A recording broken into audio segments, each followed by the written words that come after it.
Hello, Training Tuesday listeners. It is great to have you with us today. I am Heidi Reese, and I am the Training Programs Manager here at Dayton Superior.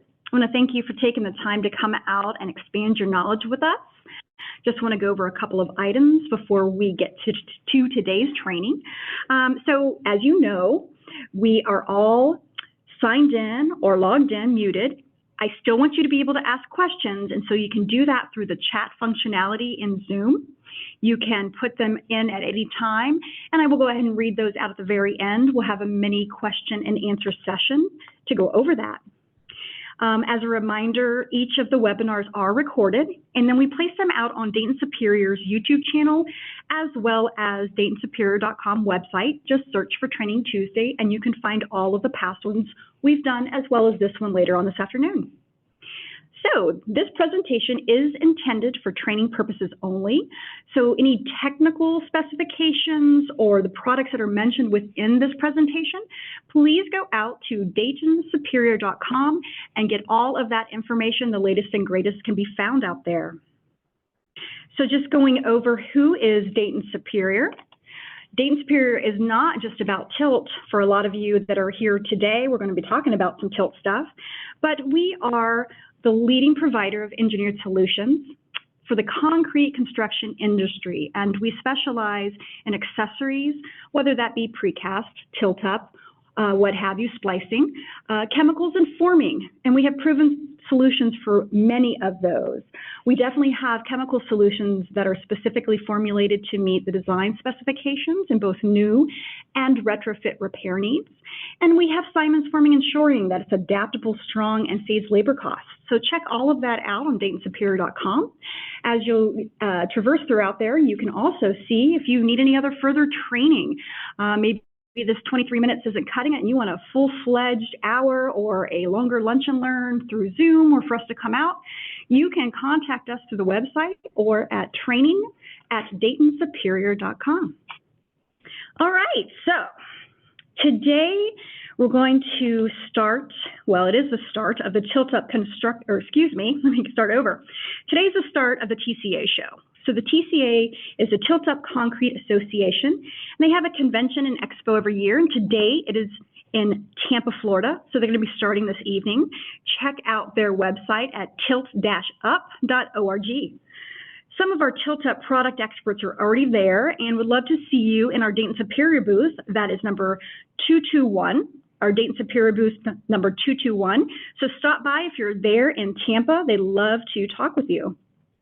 We also have one of our chemical experts tomorrow morning is going to be doing a use and application of bond breaker presentation, so that's pretty exciting.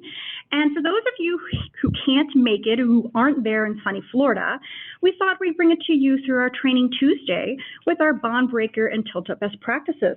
So I want you to put on that sunscreen, grab the beach chair, and Chuck Hoke and myself is going to make you feel like you're hanging out in Tampa at the TCA show. Yes, okay, maybe not, but we wanted to share in the fun and gain some knowledge for tilt-up and bond breaker best practices. So I want to introduce Mr. Chuck Hoke. He has been in the construction industry for over 49 years, 20 of which has been an accessory, forming, and chemical product dealer. And 29 years ago, he started with Dayton Superior and worked through positions such as product management, and now he is our go-to knowledge provider. So with that, Mr. Chuck, talk us through. Got your sunglasses ready? Got my sunglasses Yeah, it's pretty bright here in Dayton, Ohio. I'm just like Deion Sanders. Yeah. Well, take it away with bond breakers and tilt-up best practices. All right. Well, thank you, Heidi. Good afternoon, everybody. Today, like I said, we're kicking off the TCA show this week. So we are going to talk real quick about bond breakers and tilt-up best practices. Tilt-up is one of the projects that we typically is a very time-consuming process for the dealer itself going in, because there are a lot of issues with and details that you must follow when doing tilt-up. You must follow the importance of curing, making sure the bond breaker is compatible with curing compounds. Stack casting, if you have, we're going to talk a little bit about fly ash, weather conditions on projects here, waste slab considerations, or what we would call rat slabs. We also have bond breaker selection, whether it's going to be a solvent base, a water base, or an acetone base. And you also have how to place the material. And then obviously painting, the requirements that are being done with what the painter needs to know. So we're going to have a whole lot of information here. So we're going to kind of give you the 10,000-foot view of the product line. Bond breaker is a material used to prevent the adhesion. It primarily stops fresh concrete from adhering to older concrete. So you're basically going to apply the bond breaker on top of older concrete and then pour fresh concrete on top of it. That bond breaker is going to act just like a barrier to stop any osmotic effect from the wet concrete migrating into the dry concrete that's underneath the floor slab that you've originally poured. So bond breakers are typically used in tilt wall applications. It's probably 95% of it is used in tilt wall considerations. You also have some precast operations that will also use it, primarily in match casting. A lot of them will, what they'll do is they'll pour panel on top of panel on top of panel. And for that, they will actually use a bond breaker material. Bond breakers. Our goal is to pick the panel clean and no stains, and give a nice, easy pick for the contractor on a job site. We typically do not try to have a stuck panel where it's going to actually pull part of the casting bed up with it, or in worst case scenario is have a panel snap in two on you when you try to pick it. Primarily when you pick it, the panel doesn't pick in some locations, and what will happen is any weak points then will be actually stressed to the point where the panel will actually fracture. Successful jobs always rely on well-finished, cured casting slab. You have to have a properly cured casting slab before you can do anything. If you don't have a properly cured casting slab, I don't care how good you are, what you do, you are going to have problems. So typically, curing is the one and most important thing that you'll find out doing tilt-up construction. Application of the bond breaker. Basically, the thing you've got to take into consideration, the compressive strength of the concrete, whether you got cracking, dusting, abrasion, loss of durability. So those are all things that you have to look at before you apply your bond breaker. And when you go to apply your bond breaker, you're typically going to have to make a decision.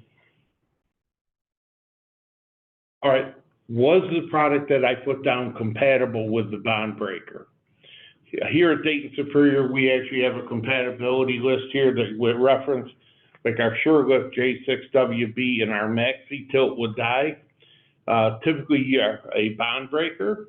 You can use a clear cure resin, J11W.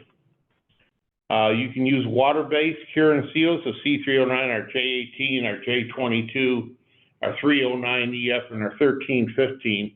But you have to be very careful with that 1315 product. So there are some considerations to take into consideration, and a lot of the guys out there in the field, they will use our bond breaker as a curing compound. Now you have to remember, when you put it down as a curing compound, you are putting it down as a curing compound. So that does not count as one of the two coats that you need to put a bond breaker down. That first coat that you put down for curing is going to get absorbed into the surface of the concrete and actually be pretty much soaked up within the concrete, the slab itself. The additional 2 coats that you put on typically are going to sit on top of that slab and actually cause a barrier to actually form either through saponification or some other process where it'll create like a soapy, waxy film on top of the concrete slab. But if you use a water-based material, it's chemically reactive, that does meet all VOC regulations. It resists rain and weather. And when we talk about resisting rain and weather, it will not wash off easily. Will it wash off? Yes, it can. But it's not. Sometimes it's pretty hard to get that product off. One nice thing about having a water base is that the panels will lift a lot cleaner. Now, we also have guys that like to use a solvent base, especially if you're in an area that'll permit the use of solvent-based curing compounds and bond breakers. This can be used as a cure and a bond breaker on steel trowel finished floors. It is a chemically reactive product, not as vulnerable to wash off. I've seen guys put this product in place and have it handle multiple downpours without having a wash off. It does resist the foot traffic once it's dried, and it does give you a very good coverage rate.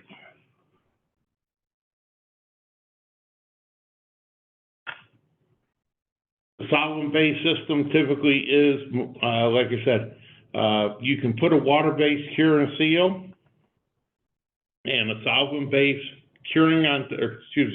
solvent-based bond breaker on top of it, or you can go solvent and solvent.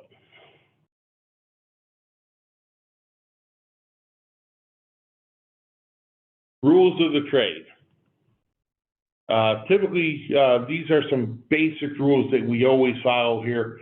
If you're using a water-based bond breaker, always make sure you use a water-based cure. A solvent-based bond breaker over a solvent-based cure. You can also use a water-based bond breaker over a solvent-based cure. Never put solvent over a water. And for those of you that are in those extremely low VOC areas, we have our SureLift J6L VOC. This material is what we call a very hot solvent. It actually flashes off pretty much before it actually hits the concrete slab itself. This material here should always be used as the curing coat and the bond breaker.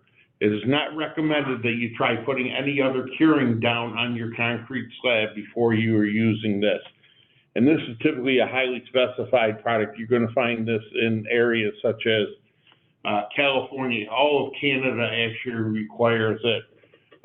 California, some of the other Western states, and actually we're starting to see this more and more in some of the other states here in Colorado, et cetera, that have been updating and basically making their specifications a little bit more rigid and more environmentally friendly. Stack casting, one of the big problems you have with stack casting, you have to make sure you pay attention to the back side of the panel, because that is soon going to be your casting bed. So you have to make sure that you treat that just the same way you treated your floor slab. Otherwise, you will have two different textures on your panel when you pick them. You also have to make sure you use proper curing and proper bond breaker applications.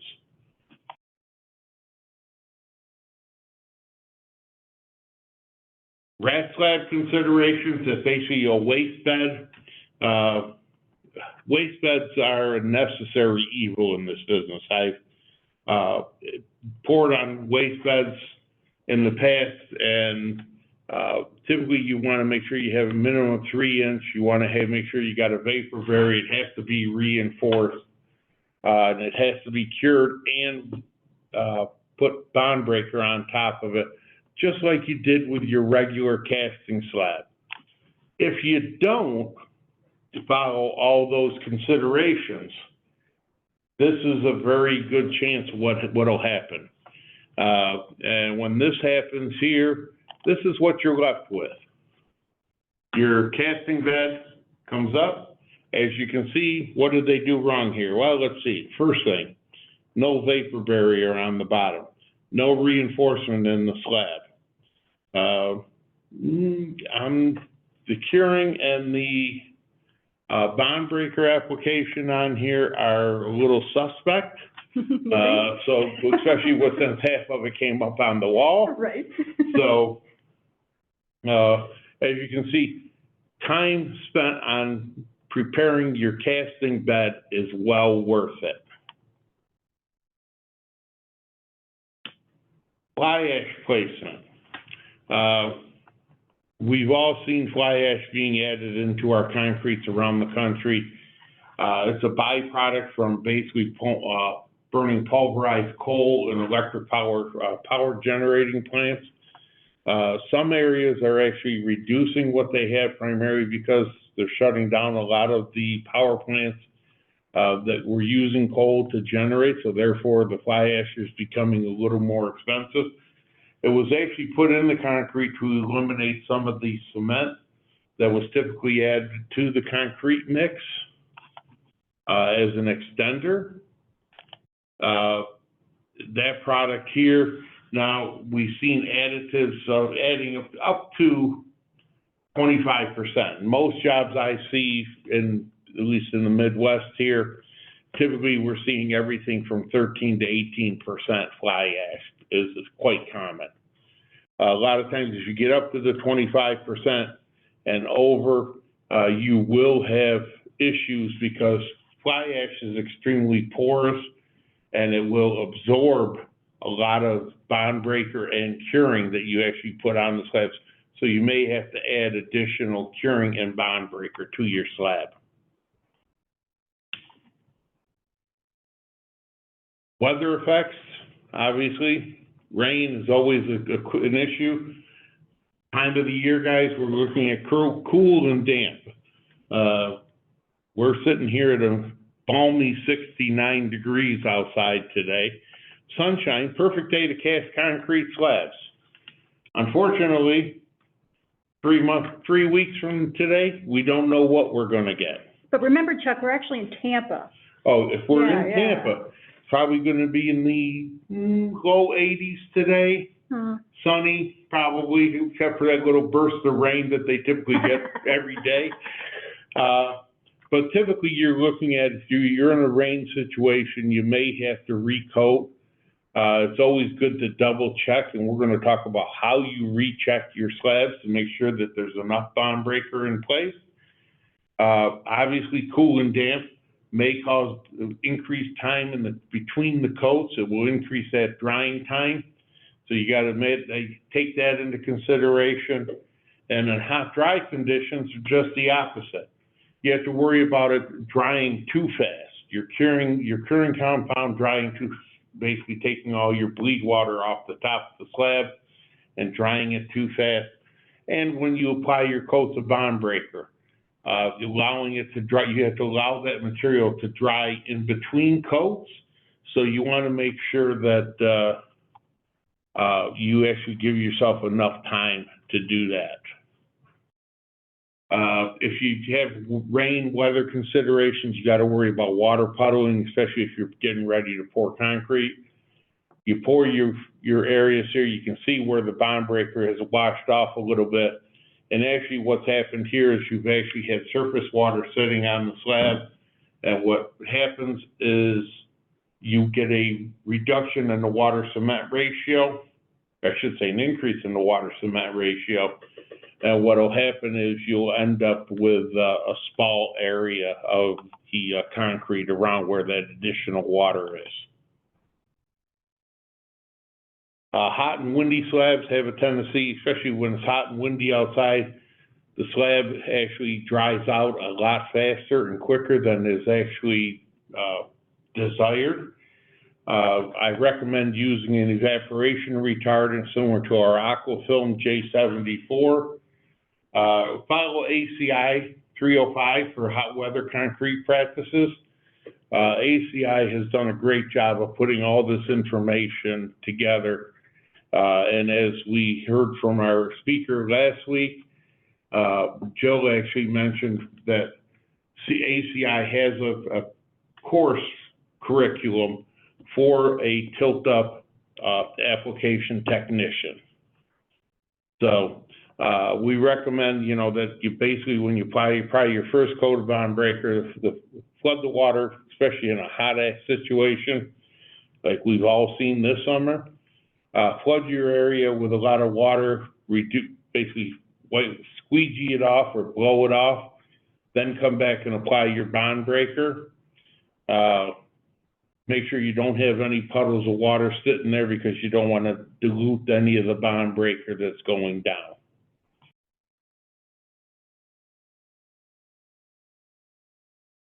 Concrete consolidation, always move the concrete with shovel or rakes, not with a vibrator. One of the other things too that you're going to find that a lot of people are finding is you want to actually move your concrete, have the concrete move itself along the panel. Don't, if you got it coming out of a pump, the hose out of the pump, basically move the pile of concrete. Don't move the hose to actually put concrete right down so it slams right down on the concrete slab. This can actually cause the bond breaker to actually fragment and dissipate around where that is actually hitting. So same thing with a vibrator head. You do not want to put a vibrator in where it runs along the surface or the casting bed, because it will actually fragment the surface and cause the concrete to actually penetrate through the bond breaker to actually stick to the concrete. So you want to be very cautious with that application. Always make sure you have a good hard steel trowel finish on your concrete floor. Typically when you come back in, you put your hard steel trowel finish on, set your forms in place, and then come back through and apply your bond breaker, and then come back with your rebar and your chairs and any inserts and anchors that you have. Always make sure you apply 2 coats of bond breaker, minimum. That's 2 coats plus the coat if you're using bond breaker as a cure. That's going down as a cure. That is no longer the bond breaker coat. You still need to apply 2 coats of bond breaker minimum. And putting it down depending on whether it's a water base or solvent base, excuse me, you're typically going to be in and around 400 to 500 square feet per gallon times 2. So you're going to have to put that down 2 coats. Also, make sure that you go perpendicular between coats. So if you put the first coat in going across the panel, the next one you're going north and south on the panel. So you want to make sure you're at right angles from the application. And you have to let the curing compound, or excuse me, the bond breaker dry in between coats. Otherwise, what will happen is if you get on it too early, it will be like a skating rink for the guy applying the bond breaker. It just gets extremely slippery because of the saponification. Remember, if it's on the concrete slab and it's there when you cast your panel, it's going to come up on the wall panel. So make sure that your wall panels are clean. Rule of thumb always is do not allow coffee, soft drinks, etc. on the concrete slabs once they start forming them up, because that will actually stain the concrete within the panel when they lift it. You're always going to make sure you want to do a visual inspection on the concrete before you actually apply. try your water bead test. The water bead test here is probably one of the most simplest ways to actually check to see how, how much bond breaker you have. Splash a little bit of water, take a water bottle, just walk around, splash a little bit of water on the slab. If it beads up, you have enough bond breaker. If it does not bead up or soaks into the concrete, you need to reapply your bond breaker. The other way is just take the back side of your hand, rub it over the top of the slab. If you get that waxy feeling on the top of it, then you actually have a barrier there. That's actually a good test to actually have with this. So on your visual inspection, make sure you got a good coverage all the way around. You got good even coats throughout the slab here. You can see the discoloration from where they did the saw cuts.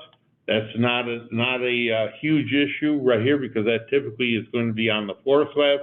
That will all dissipate once the concrete is actually exposed to sunlight for a while. During your visual inspection, you want to make sure you get good coverage.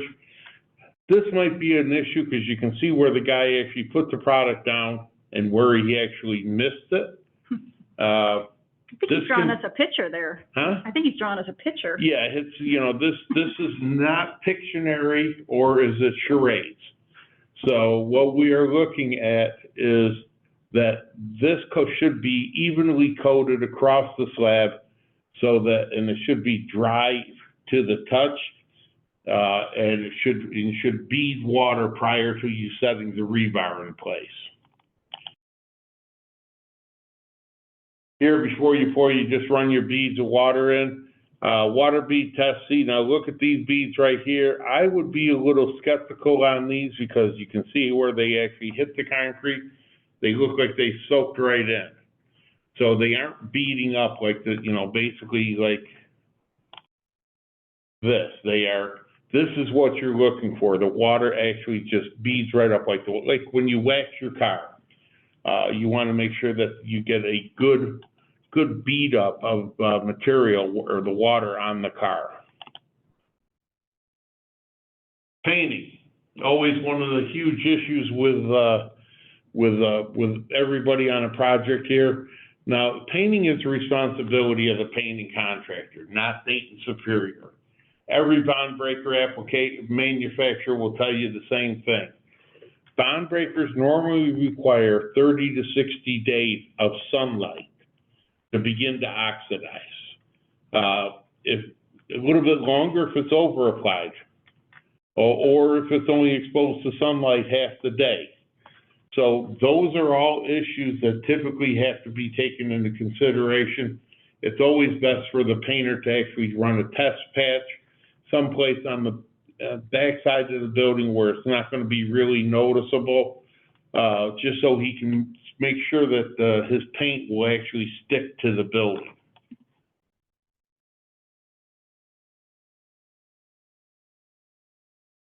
In summation, bond breakers, smallest part of the job. I mean, realistically, it is a very small part of the job, but it's also one of the most commonly blamed product lines for any problems that result from not following instructions. It's a simple product to put down, a simple application, but you must follow the directions, the manufacturer's directions on how to apply this material. And actually, in all reality, when you look at a slab, if you don't have enough bond breaker on it, recoat. If you're in question, recoat.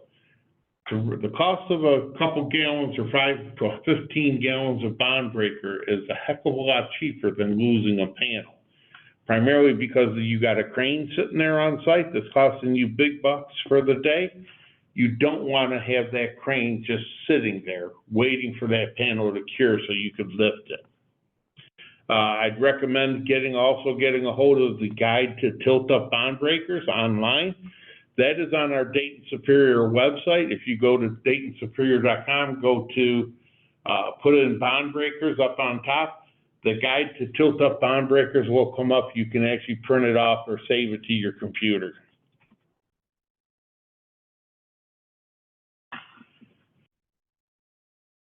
Never get in a price war over bond breakers. If you're a dealer looking at this, bond breakers typically is not something you want to cut corners on. LVOC's product line. So we've made mention that the J6 LVOC material is a hot material when it comes out. You typically can't use a standard Chapin 1949 sprayer on this. You want to make sure you could go upgrade to the extreme model. Basically, it has to have Viton seals, which are basically the high-end chemical resistant seals. Contractors will use bond breaker as a cure. Some like to use cure and seals either way it's fine. Just make sure they are compatible with each other. Curing and finishing are always what lead to bond breakers to fail. So a lot of times, whether it be curing or finishing product lines, make sure that that is where you spend your time and actually your efforts, and to make sure that your tilt project goes smooth. When in doubt, spray it out. Always add more bond breaker.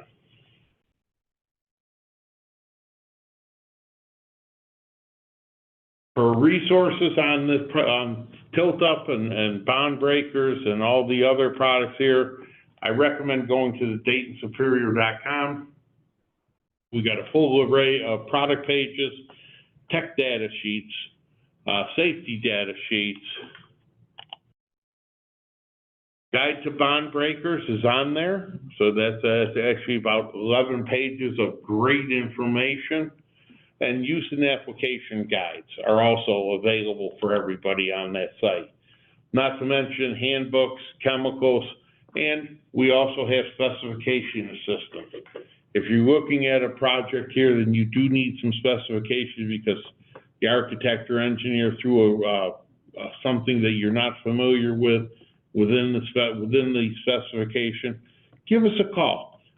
We have a team of excellent people here that know the specifications forward and backward and can actually research and get that product information over to you. Obviously, we also have our tilt-up engineering group at TiltWorks down in Orlando, Florida.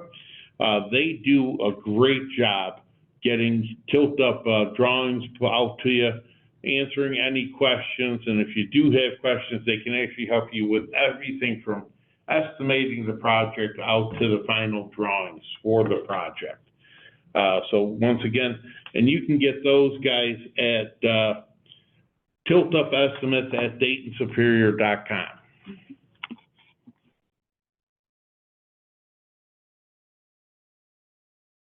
And if you need to if you want to talk to a real person, talk to your sales rep, etc., product managers, they are all listed on our website, and you can get based off of map, location, geography. That information is all available online under Contact Us. Yeah, and I just want to put in a plug here. I've got some people chatting from Puerto Rico, Wire, actually, and yep. So Carol, right, would be their Carol Perano. And I think they know that. But yeah, because I think Carol invited him. But yeah, he would be the person. So I know you guys are talking about if you have questions, and Freddie doesn't right now, but if you do, you can either contact him or contact us at training@DaytonSuperior.com, as you see on the website right now, or actually on their screen right now. We do have one question. Let me see here. On bond breaker, can you reapply after the rebar is set? Or will it be an issue that the bond breaker gets on the rebar? So is it an issue if the bond breaker gets on the rebar? It is not an issue if the bond breaker gets on the rebar. The issue does happen, though, when the bond breaker may cause the rebar, especially if it's black rebar, it'll be a little bit on the rusty side, and that rust particle can drip off to your concrete slab. If it drips on your concrete slab, it is going to carry over to your casting wall slab. So when you pick your panel up, you are going to have rust stains on the outside face of the panel, or what was face down, when you pick it up. So that is the issue that we have with that when you have to reapply your bond breaker. Sounds like the golden rule is make sure it's not rusty, or else when you spray it, it'll come on. A lot of times what I always tell my customers is double check your bond breaker application rates prior to putting your rebar in place. Okay. So Denny, if that didn't answer your question, go ahead and let me know. Anybody else have questions? We're a little bit over, so just going once and twice for the questions. Want to remind you guys that we do record these, so they'll be out there for you to listen to a little bit later on. Next week we have, okay, great, Denny, thank you. Next week we have Build America, Buy America, and Department of Transportation DOT overview with Sarah Clark. So that's going to be really interesting and exciting. Chuck and I will still be here with you, so you'll hear from us. Go ahead and sign up for that. As soon as I get that website updated, you can go ahead and do that. And Chuck, thank you for presenting. Anybody else have any other questions? Okay, it looks like we're good to go, so I will see you guys next week. Thank you, everybody. Bye now.